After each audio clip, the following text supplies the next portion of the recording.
নির্বাচনটা হলো নির্ভর করে প্রথম স্টেক হলো জনগণ, তারপরে হলো যেই দল পার্টিসিপেট করে তারা, তারপরে হলো ইলেকশন কমিশন, তারপরে হলো প্রশাসন, তারপরে হলো আইন শৃঙ্খলা বাহিনী।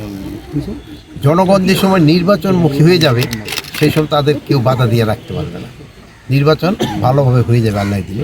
এবং পার্টিগুলি যদি একজন আরেকজনের সাথে প্রতিযোগিতা না করে সহাবস্থানে করে তবে ওইটা আমাদের জন্য সবচেয়ে ভালো।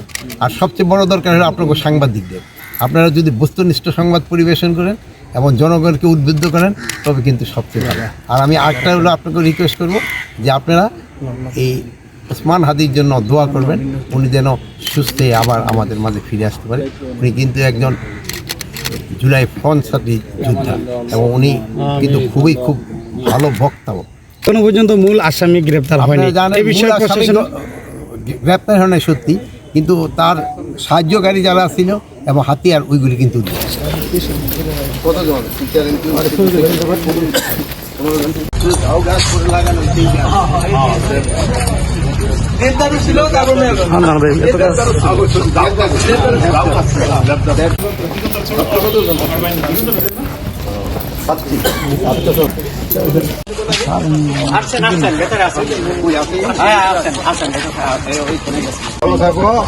Thank you.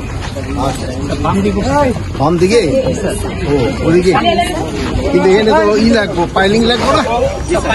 وأصحابه وبارك وسلم. اللهم ربنا آتنا في الدنيا حسنة وفي الآخرة حسنة وقنا عذاب النار. ربنا زدنا علما نافعا وذهنا زكيا وفهما كاملا ورزقا واسعا وشفاء من كل داء. শরীফ ওসমান হাদি ভাইকে আল্লাহ আপনি সুস্থ করবেন। আল্লাহ জুলাই যোদ্ধাদের শাহাদাত বরণ করেছে, যারা জীবনের বুকের তাজা রক্ত বিলীন করে যারা শহীদ হয়েছে, আল্লাহ মুক্তিযোদ্ধা, আল্লাহ কত দুর্গম গিরিতে আল্লাহ অভিযান চালায়, আল্লাহ মেহেরবানি করে আপনি